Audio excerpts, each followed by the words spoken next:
जय हिंद दोस्तों, नमस्कार सभी भाइयों को। साथियों, आज का जो वीडियो होने वाला है वो इस बारे में होने वाला है कि किस तरीके से अपनी सेटलमेंट सही तरीके से करें। क्या प्रॉपर वे है जिससे आप लोग 10 से 20% में अपनी सेटलमेंट करवा सकते हो। क्या पूरा प्रोसीजर है, शुरुआत से लेके एंड तक आपको क्या क्या चीज़ें करनी पड़ सकती है, कैसे आपको अप्रोच करना है बैंक को, कैसे आपको एनबीएफसी से बात करनी है, रिकवरी एजेंट से कहाँ कौन से तरीके से क्या कब कैसे बात करी जाती है।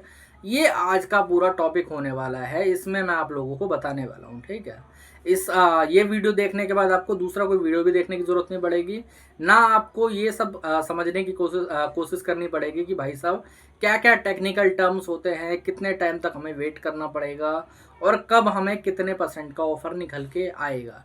और ये जो बिचौलिए रहता है ना बीच में, जो कि भाई साहब रिकवरी एजेंट्स होते हैं, एजेंसीज होती है, जो कि बहुत परेशान करते हैं। इन्हें एक बार मना कर दो कि मेरे को सेटलमेंट नहीं करनी, ये उसके बाद भी लगे रहते हैं। इनको भी किस तरीके से आपको हैंडल करना है आज के वीडियो में होने वाला है। ठीक है साथियों, फिर वही बात आती है कि लोन डिफॉल्ट करने के बाद सेटलमेंट एक सही ऑप्शन तो नहीं होता है। लेकिन आप सभी जानते हो कि भाई साहब अगर आपकी कोई भी आर्थिक स्थिति खराब चल रही है, आपको कोई भी प्रॉब्लम चल रही है, आपकी जॉब चली गई है, आपका बिजनेस लॉस हो गया, फिर कोई भी दिक्कत आपको आई है, तो सेटलमेंट ही आपका एक लौता प्रोसीजर है। क्योंकि आप आगे चल के लोन नहीं भर पाओगे, आपको बहुत ज़्यादा दिक्कत होगी, तो आप लोगों को सेटलमेंट के लिए तैयार रहना चाहिए।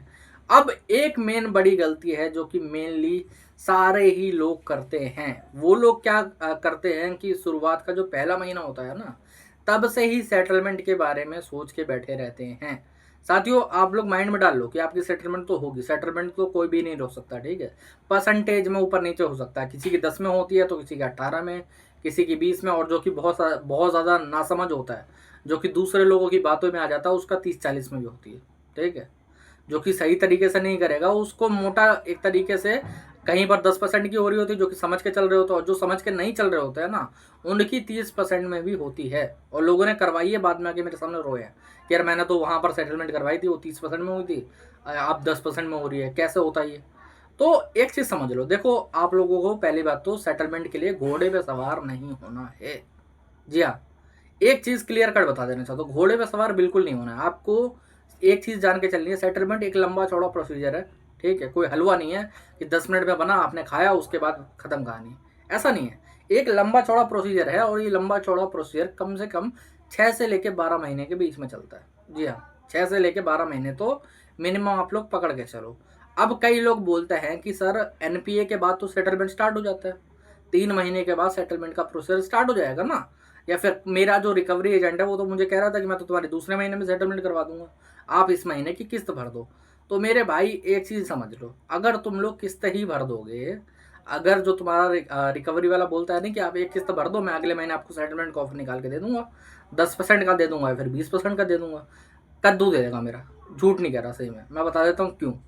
यार अगर तुम किसी लोन के अंदर पेमेंट कर ही दोगे, तुम किसी लोन की पेमेंट कर ही दोगे, तो सेटलमेंट क्यों होगा। सोचने वाली बात है ना। अगर तुमने एक लोन की पेमेंट कर दी, अपनी ईएमआई भर दी, तो बैंक तो नॉर्मल चलेगा कि भाई साहब आपने पिछले महीने की भर दी थी, इस महीने की भी भर दो। आपके कॉन्ट्रैक्ट में लिखा हुआ है, आपने एग्रीमेंट साइन करा है ना। तो अगर आप लोन डिफॉल्ट प्रॉपरली रहता है आपका, आप बीच में पेमेंट्स वगैरह नहीं करते हो, तो ही आपकी सेटलमेंट होगी। ठीक है। पहले तो एनपीए होगा। अब कई लोग क्या करते हैं, एनपीए तक जाते जाते ही उन लोगों का दम टूट जाता है। वो लोग बोलते हैं कि यार रिकवरी वालों ने इतना परेशान कर दिया, मेरे को दिमाग ख़राब कर दिया, बहुत ज़्यादा परेशानी हो रही है। तो मैं तुम लोगों को एक चीज़ बता देना चाहता हूँ, पहले 3 महीने आप लोगों को रिकवरी वालों को गोली खिलानी है। अब ये गोली क्या होती है, देखो मेनली जितने भी रिकवरी एजेंसीज है, जितने भी बैंक है, जितनी भी एनबीएफसी है, ठीक है, उनका एक ही है कि पहले महीने तो बहुत कम रिकवरी वाले विजिट करते हैं। ये बजाज वगैरह वाले कर देते हैं, या फिर 2-3 एनबीएफसी कर देती हैं। लेकिन उनसे आप लोगों को डरने की ज़रूरत नहीं है। मैं बता देता हूँ क्यों। बताऊँ क्यों। क्योंकि इन लोगों का क्या है कि सोशल मीडिया पे नाम है बहुत अच्छा खासा। तो जैसे आप लोगों को डर है ना कि आपकी सोसाइटी में कोई आएगा, आप पे कुछ बोलेगा, आपका नाम खराब होगा, वैसे इन लोगों को भी अच्छा खासा डर है कि भाई साहब सोशल मीडिया पे कोई हमारी बेइज्जती ना करे, सोशल मीडिया पे हमें बकवास कोई हमारे साथ ना करे।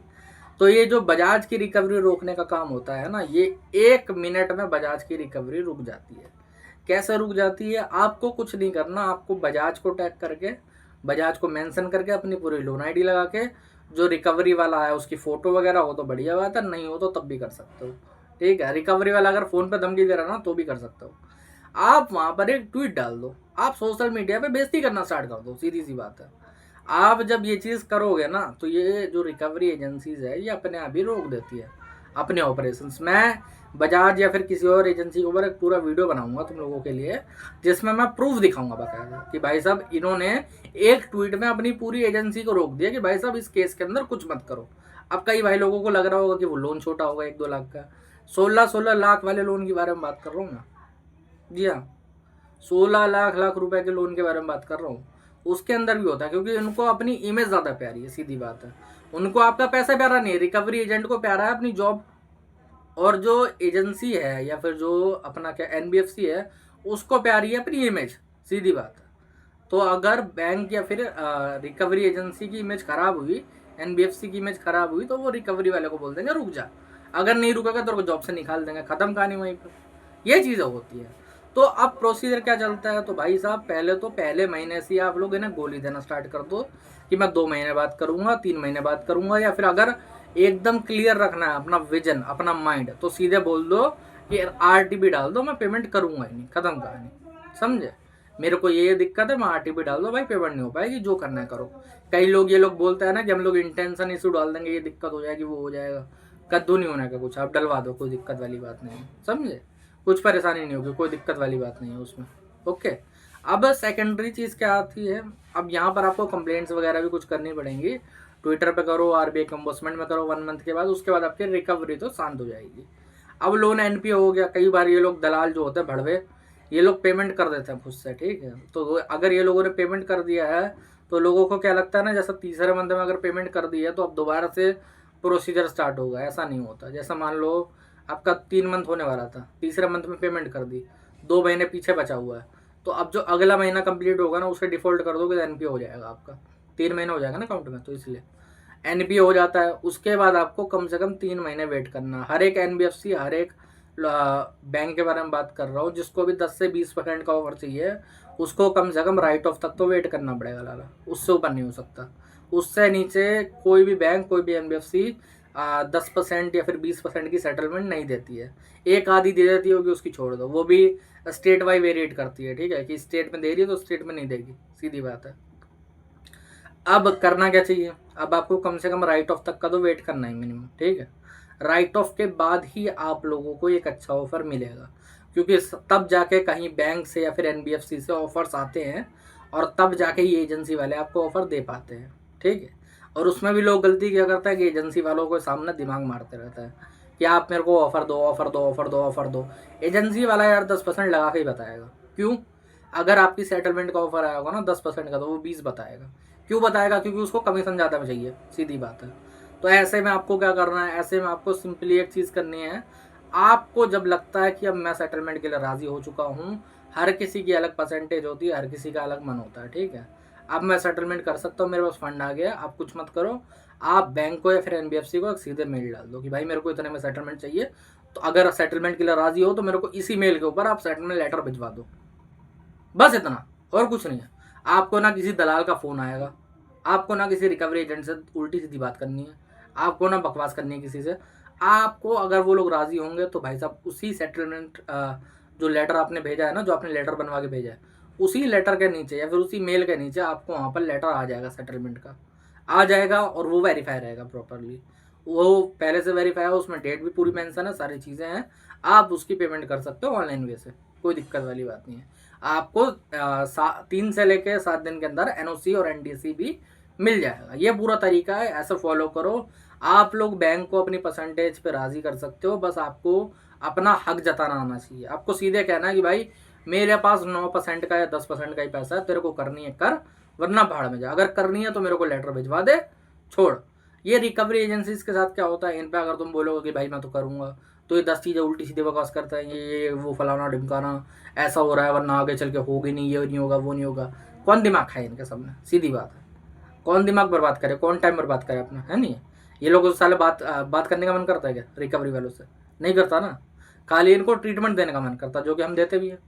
तो ट्रीटमेंट छोड़ के बाकी सेटलमेंट के बारे में खास बात मत करो। सीधे बैंक को मेल करो, बैंक को अपना एक सेटलमेंट लेटर भेजो कि भाई ये डेट है, इस डेट में इतनी पेमेंट कर पाऊंगा, करवानी तो करवाओ, सेटलमेंट कर राजी होना तो आप टर्म्स एंड कंडीशन के अंदर आप लोग मुझे लेटर भिजवा दो। वहीं पर आपको लेटर आ जाएगा, वहीं पर आपको सारी चीज़ें हो जाएंगी। अगर बैंक राजी नहीं होगा तो वहीं पर मना भी हो जाएगा, कोई दिक्कत वाली बात नहीं। फिर आगे आप अगले दिन ट्राई कर सकते हो, अगले जो 2-4 महीने के बाद जब भी आपका फंड है तब ट्राई कर सकते हो। ऐसे सेटलमेंट करो, कभी भी कोई दिक्कत नहीं आएगी। किसी भी भड़वे दलाल रिकवरी एजेंट के चक्कर में कभी मत रहो, ठीक है। आज के वीडियो में इतना ही था, आप लोगों को यही समझाना था, सारी चीज़ें बतानी थी, ठीक है। अगर समझ में आ गया, सब कुछ अच्छा लगा तो चैनल को सब्सक्राइब कर लेना, वीडियो को लाइक कर लेना। और कोई दिक्कत परेशानी है, ऊपर मेरा नंबर आ रहा है, आप मुझे व्हाट्सएप पर मैसेज कर सकते हो, ठीक है। जय हिंद।